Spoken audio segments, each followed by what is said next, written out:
How can you go on a business trip abroad if you don't have a job? Aren't you embarrassed to lie like that? It's not a lie. I really am going overseas for work, I said. Well, then we're getting divorced, he said and walked out of the room. To him, it seems like working from home means I'm just being lazy and not really working. But I have a steady income and even help pay for our living expenses. Still, he doesn't see it that way. A few days after I got back from my business trip, I found divorce papers on my desk, already signed by him. If he can't understand me after all this time, there's no point in staying married, is there? So I signed the papers and went to the court. My name is Kelly Clarkson, and I'm 31 years old. My husband, Eric, is 34. We started dating in college and got married when I was 26. We were more like best friends than romantic partners, always speaking our minds. Sometimes that's good, but it can lead to unexpected problems. For me, the problem started when I talked to him about my dream. I've always wanted to run an online store selling imported goods. I got the idea while working part-time at a boutique as a student. I love foreign designs and was drawn to the unique items I saw there. After college, I aimed to open my own store, so I became a full-time employee at the boutique.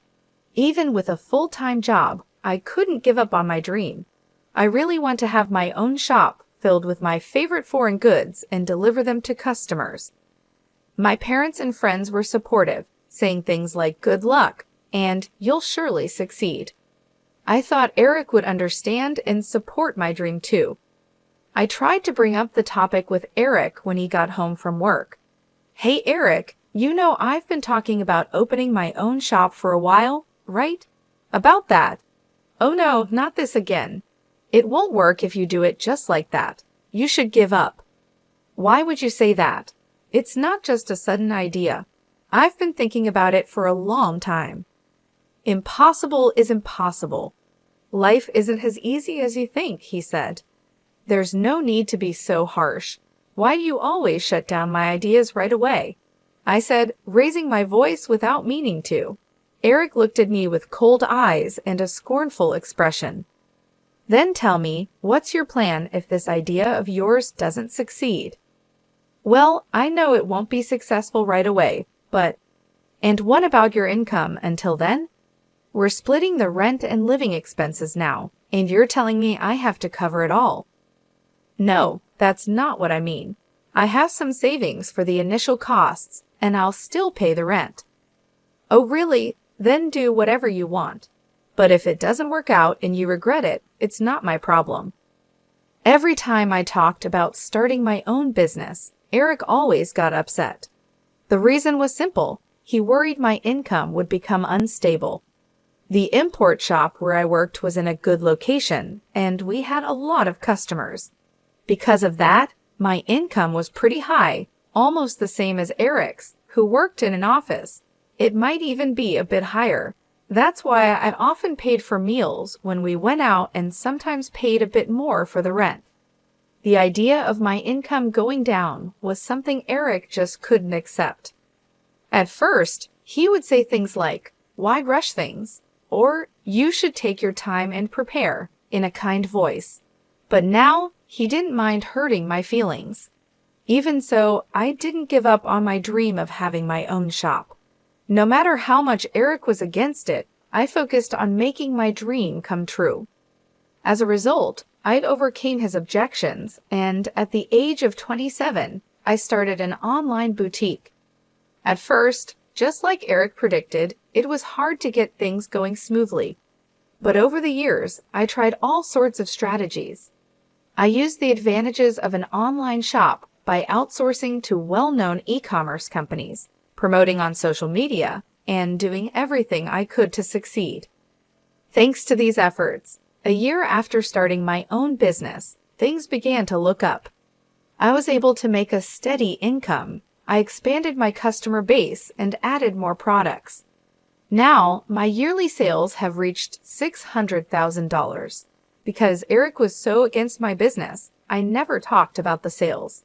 I figured he wouldn't care anyway, and he never asked. But he always reminded me about paying the rent and other living expenses. I always just gave him the money he asked for without making a big deal.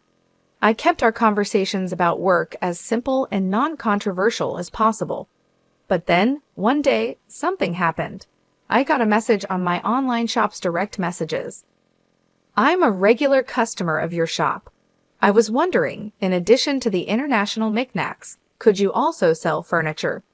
Actually, many customers had asked me to sell furniture too, but unlike small items, selling furniture online is more complicated. Furniture is more expensive, and things like the material are important. Even though I had worked in an import shop before, there are risks in buying and selling furniture without seeing it first. So I decided to call my old boss from the import shop to talk about it. Hello, is this the manager? I have something I want to discuss with you. As soon as the manager, Rachel, recognized my voice, she sounded really happy. Kelly, it's been a while. If there's anything I can help with, just let me know. Well, I've had some requests to sell furniture in my online shop. Furniture? That sounds like a big task. I was thinking of checking out the actual items before selling them. How did you find your products, Rachel? I see what you mean. I can definitely help with that. Rachel, who had connections with suppliers from other countries, offered to contact one of them and arrange for them to provide furniture for my shop.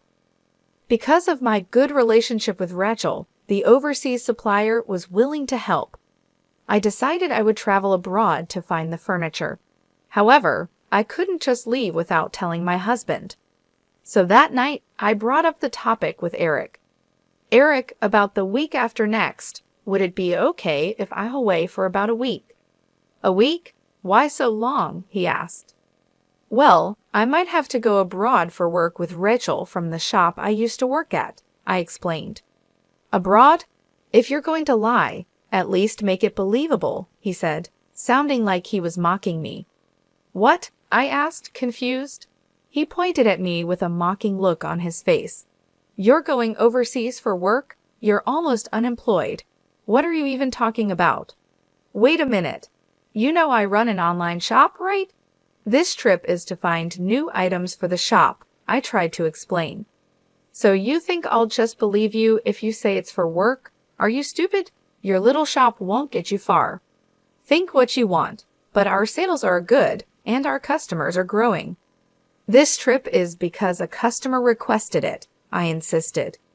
If you keep pushing, I won't allow you, practically a shut-in, to leave home for a whole week, he said, then stomped off to the bathroom with a beer in hand.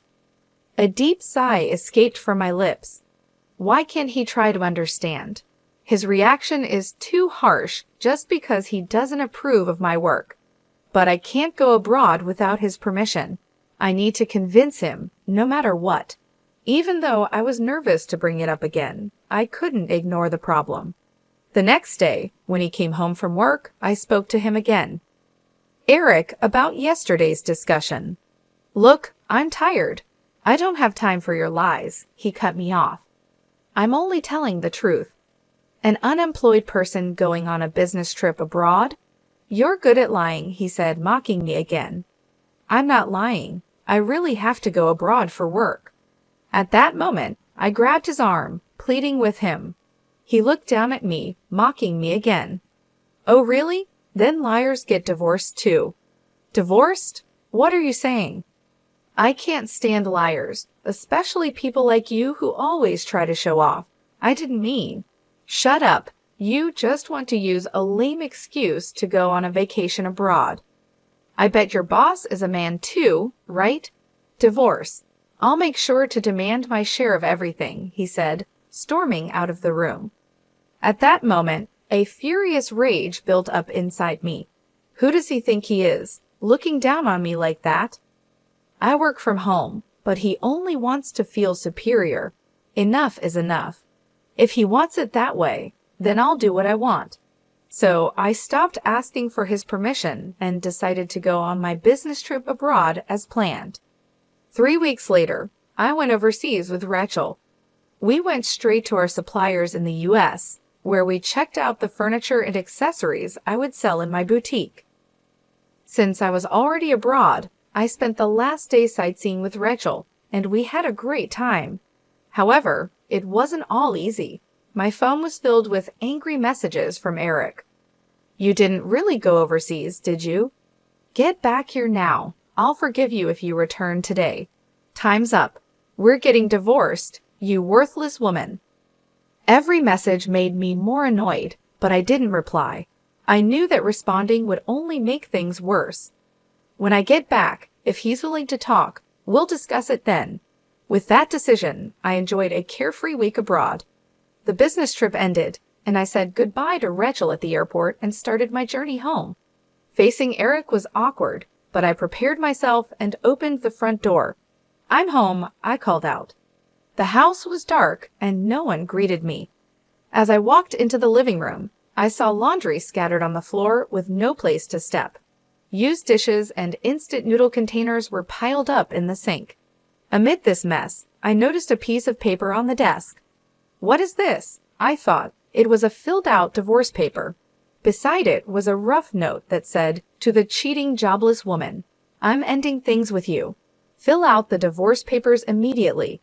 If you want forgiveness, come to my parents' house. Then I'll reconsider."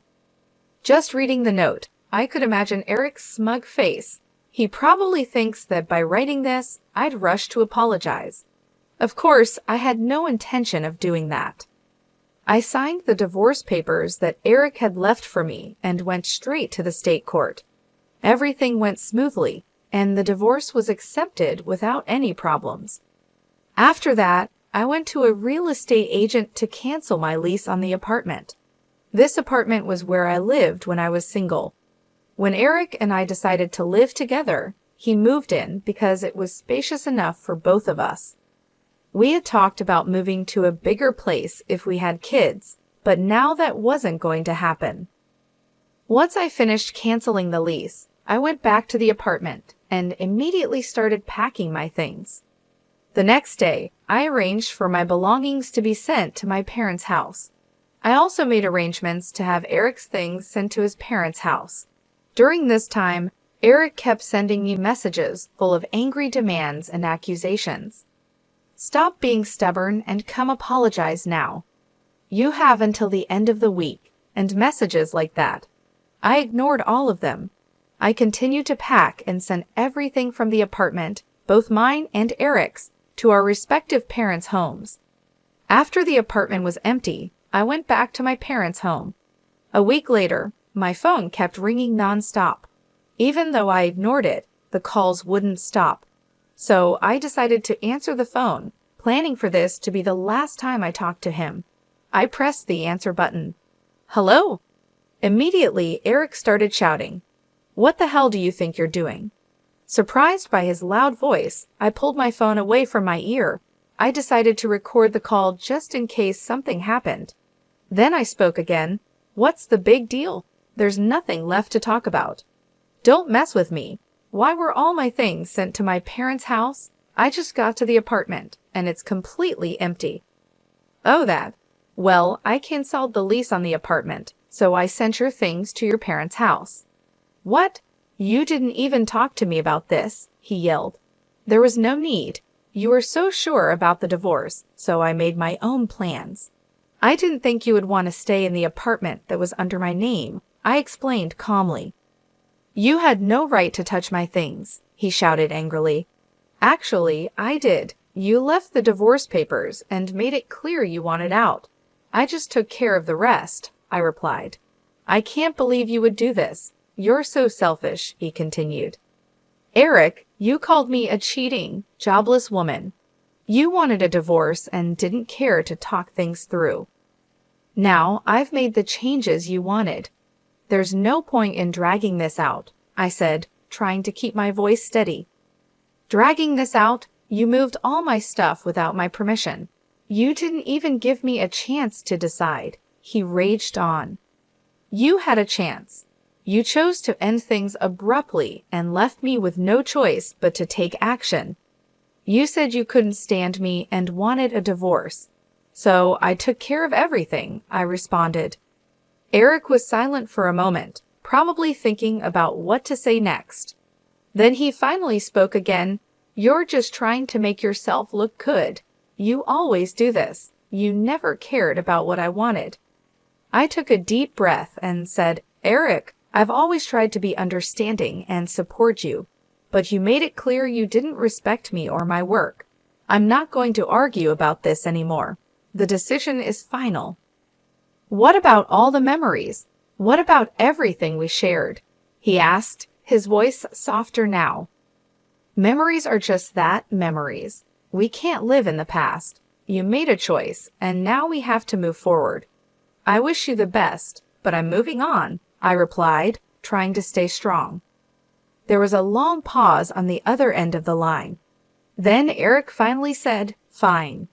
Do whatever you want, but don't expect me to come crawling back to you.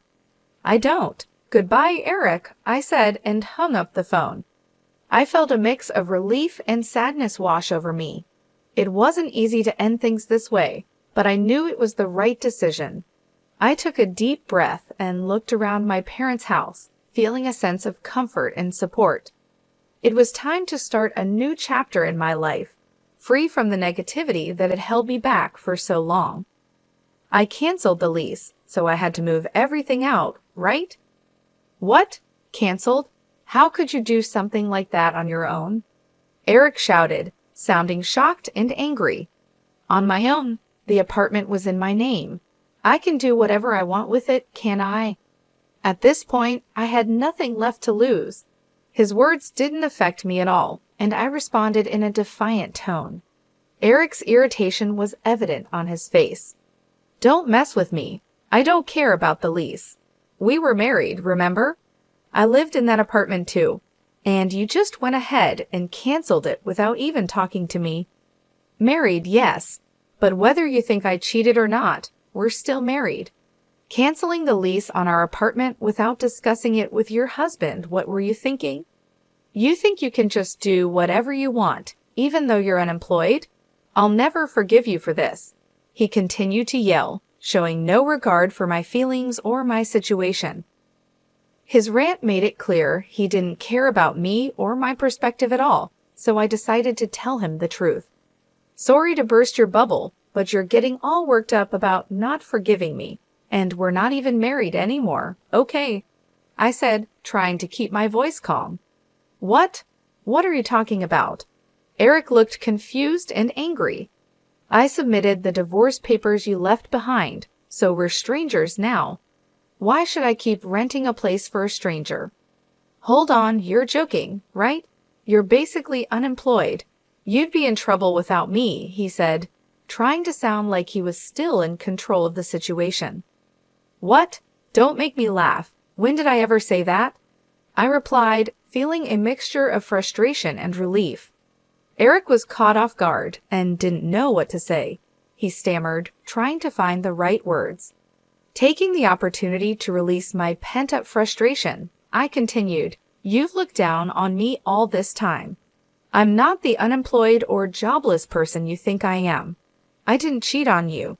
I was traveling abroad for work to find products for my customers. If you can't believe that, fine. But just so you know, I'll never forgive you. Well, wait a minute. Your online store, it's not like sales can just go up like that, he said, still trying to argue. I've been working hard for the past 5 years. You don't know anything about what I do, and you didn't even try to understand. You kept making assumptions and treating me like I was worthless. 5 years? He asked, clearly surprised. Yes, 5 years. Just so you know, I've been making many times more money than you. You looked down on me and belittled me. I don't want a marriage like this. You can live a miserable life on your own for all I care. Eric stood there, speechless. He didn't know how to respond. I could see the realization starting to dawn on him that he had been wrong about me all along. But it was too late for regrets. You've always tried to make me feel small and unimportant, I continued, feeling a weight lifting off my shoulders as I spoke. You never supported me or my dreams. All you cared about was being in control and making yourself feel superior. Wait, let's talk about this, he finally said, his voice softer now. I didn't realize how serious you were. It's too late for that, Eric. You made your choice when you left those divorce papers and decided to treat me like I didn't matter. I'm moving on, and I'm not looking back. But we were married. We have a history, he said, still trying to hold on to something. History is just that, history. We can't live in the past. You made it clear you didn't respect me or value our relationship. I'm done trying to make things work with someone who doesn't care about me. Eric looked like he wanted to say something, but he didn't. He just stood there, looking defeated and unsure of what to do next. I felt a sense of closure, knowing that I had finally stood up for myself and made a decision that was best for me. Goodbye, Eric, I said, turning to leave. I hope you find whatever it is you're looking for, but I won't be a part of it. As I walked away, I felt a mixture of relief and sadness. It wasn't easy to end things this way, but I knew it was the right decision. I had finally taken control of my life and my future. It was time to start a new chapter, free from the negativity and control that had held me back for so long. I took a deep breath and looked forward to the new opportunities and challenges that lay ahead, feeling stronger and more confident than ever before. I hung up the phone, deleted Eric's contact information, and blocked all ways for him to get in touch with me. It seemed he finally realized how many people were using my online store and how successful I had become. He even heard about my success through mutual friends. One day, he showed up at my parents' house, but I had no desire to see or talk to him anymore. Eric made the effort to come to my parents' house, but my dad turned him away at the door. Apparently, Eric's own parents found out about how badly he treated me and kicked him out of their house. Now, I heard he is renting an apartment near his job and spends his time just going back and forth between home and work alone. As for me, I decided to stay with my parents for a while. Thanks to my job, I can work from anywhere, and that is a real blessing. My parents' house is quite old and needs some fixing up, so I am planning to start renovations soon. I'm confident that my online store will continue to grow and thrive. Living at my parents' house gives me the freedom to focus on my business without worrying about anyone else. I can travel abroad whenever I need to find new products for my store. Even though I now have a divorce on my record, I don't regret choosing to follow my dreams over staying in a toxic marriage. I plan to keep working hard and repay the kindness of the people who have supported me along the way. Every day, I get to work in a peaceful environment, free from the negativity that used to surround me. I can finally concentrate on expanding my business and exploring new opportunities. My parents have been incredibly supportive, and their encouragement has been a huge help. I'm planning to use some of the money I've earned from my store to renovate their house and make it more comfortable for them. The online store is doing great. I've expanded my product range and attracted more customers, which has helped increase sales significantly. I'm excited about the future and all the possibilities that lie ahead. Without the burden of a controlling partner, I feel more empowered and ready to take on new challenges. I've also reconnected with old friends who have been supportive and encouraging. They're happy to see me doing well and pursuing my passions. It's been refreshing to spend time with people who genuinely care about me and my happiness. Traveling has become a big part of my life now. I often go abroad to find unique products for my store. These trips have not only helped my business, but also allowed me to see the world and experience new cultures. It's something I always dreamed of doing, and now it's a reality. Looking back, I realize how important it was to put myself and my dreams first. Staying in a relationship that didn't support my goals would have only held me back. The decision to move on wasn't easy, but it was the best thing I could have done for myself. I'm proud of the progress I've made and the person I've become. The road ahead is full of potential, and I'm eager to see where it takes me. My focus now is on growing my business, taking care of my parents, and enjoying the freedom to live life on my own terms. I'm excited about the future and grateful for the opportunities that lie ahead.